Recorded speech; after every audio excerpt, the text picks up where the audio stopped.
Dans un futur proche, des gouffres apparaissent partout dans le monde, provoquant des explosions et semant la panique totale. D'énormes monstres appelés Reapers émergent de ces trous et traquent les humains pour les tuer. Les balles ne les blessent pas, rendant l'armée impuissante. Finalement, les habitants des hautes altitudes découvrent que les monstres gèlent à 2400 mètres. Les survivants se réfugient alors en altitude. 3 ans plus tard, dans le Colorado, Hunter vit dans une petite communauté des Rocheuses. Un jour, il franchit la limite de sécurité, curieux de voir ce qu'il y a au-delà. Il aperçoit un Reaper et fuit de justesse vers la zone sûre. De retour au refuge de Lost Gulch, où vivent 193 survivants, son père Will le réprimande, lui rappelant les dangers et ses problèmes pulmonaires. Hunter voulait juste trouver d'autres survivants, mais Will craint de le perdre comme il a perdu sa femme. Will partage son inquiétude avec Katie, qui comprend, mais rappelle que Hunter est le seul enfant de la communauté et qu'il cherche simplement des amis. En parallèle, la scientifique Nina teste des balles sur une peau de Reaper, sans succès. Cette nuit-là, Will l'entend encore tirer et se remémore la mission qui a coûté la vie à sa femme. Il est ensuite réveillé par la toux de Hunter et change le dernier filtre de son appareil respiratoire. À court de filtre, il envisage de franchir la ligne pour en chercher d'autres. Le jour de l'anniversaire de Hunter, Will lui offre la dernière boîte de macaroni de la communauté. En cuisinant, Hunter se demande pourquoi il n'utilise même plus la radio. Will explique qu'ils économisent pour l'électricité et utilisent ses drapeaux pour communiquer, ce que Hunter trouve triste. Cette nuit-là, Hunter tousse à nouveau, forçant Will à lui administrer une injection. Déterminé à trouver des filtres, il annonce à Nina qu'il part pour Boulder. Il prétend connaître un chemin sûr, mais Nina, qui connaît bien la zone, doute de lui. Son ancien laboratoire s'y trouve, mais elle refuse de l'accompagner, rappelant que la précédente expédition a coûté la vie à la femme de Will. Will insiste et évoque un tunnel minier pour éviter les Reapers, mais Nina trouve cela encore plus risqué. Plus tard, elle tente de modifier une boussole tout en repensant à la femme de Will. De son côté, Will demande à un voisin de veiller sur Hunter et s'équipe d'armes. Katie insiste pour l'accompagner, malgré ses protestations. Finalement, Nina cède aussi, tout en se moquant de Katie, qu'elle considère comme un fardeau. Avant de partir, Will promet à Hunter de revenir, mais l'enfant lui rappelle que sa mère avait dit la même chose. En route, Nina explique que les Reapers émettent des impulsions bioélectromagnétiques et que sa boussole modifiée peut les détecter à 800 mètres. En atteignant la ligne des 2400 mètres, il traverse après s'être assuré qu'aucun monstre n'est proche. Plus loin, il trouve des camions abandonnés et récupère des fournitures, dont des grenades et des munitions. Nina prélève un échantillon d'une écaille de Reaper, mais Katie l'exaspère, menant à une dispute. Katie l'accuse d'être responsable de la mort de son amie, la femme de Will. Elles en viennent aux mains, obligeant Will à les séparer. Poursuivant leur route, ils découvrent des chevaux en liberté, suggérant que les Reapers n'attaquent que les humains. Arrivé à la station de ski d'Alta Vista, ils prévoient d'utiliser un télésiège pour rejoindre les mines. Soudain, la boussole de Nina signale un monstre. Voyant les arbres trembler, Will grimpe pour activer le générateur du télésiège pendant que les femmes assurent la couverture. Paniquée, Katie tire des grenades sur le Reaper, mais celles-ci sont inefficaces. Will parvient à démarrer le télésiège. Nina monte immédiatement, rejointe par Will. Pendant que le Reaper approche, il lui tire dessus tandis que Katie escalade une tour pour rejoindre les sièges. Le monstre saute sur les câbles, secouant les sièges, mais le duo parvient à s'accrocher. Katie attend le bon moment pour sauter, mais rate son siège et Will doit l'attraper en plein vol. Nina épuise ses munitions juste avant que le monstre secoue à nouveau les câbles, les faisant tous chuter au sol. Ils courent immédiatement et franchissent la ligne des 2400 mètres juste avant d'être rattrapés. La nuit tombant, ils décident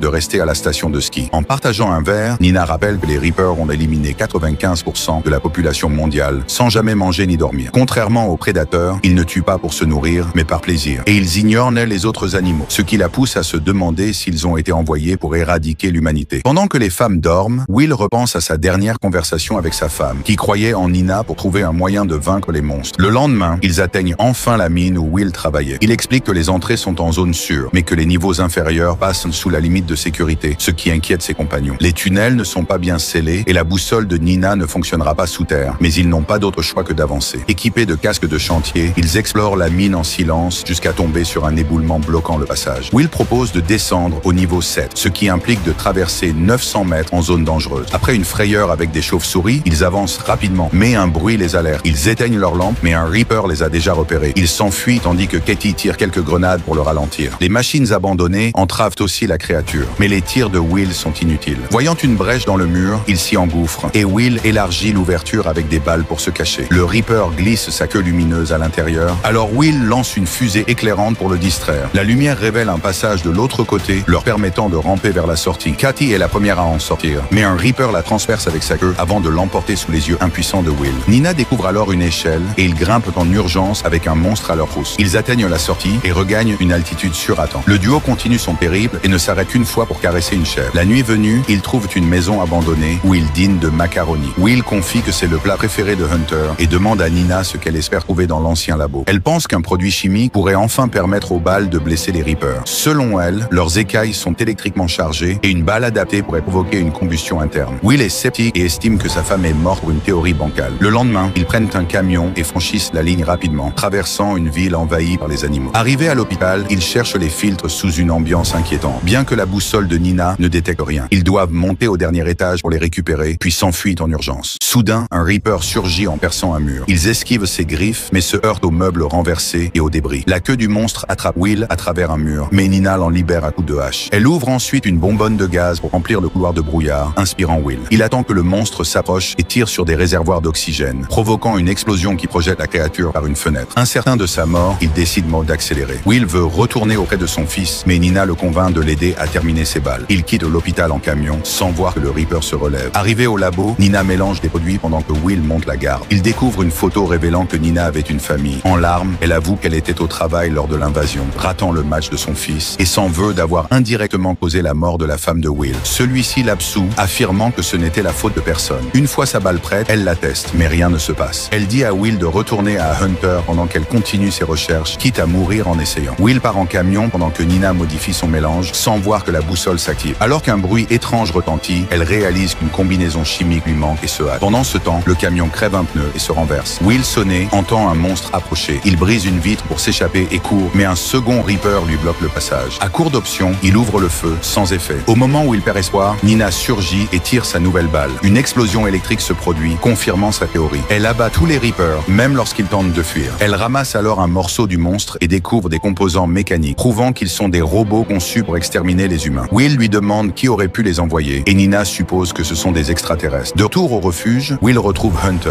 tandis que Nina hisse un drapeau pirate pour annoncer sa découverte. Les survivants fabriquent en masse les nouvelles balles, et Will rallume la radio pour diffuser un message d'espoir. Nina conserve des corps de Reaper pour poursuivre ses études. Une fois armés, les survivants pénètrent dans la forêt et massacrent les monstres pour reprendre leur territoire. Une nuit, Will et Nina observent le ciel avec un télescope et aperçoivent 3 lumières mystérieuses s'approchant de la Terre. Bon les gars, si vous êtes arrivés jusqu'à ce moment du film, alors vous avez apprécié. N'hésitez pas à lâcher des pouces, abonnez-vous et partagez, commentez cette vidéo, ça me fait vraiment plaisir. À la prochaine.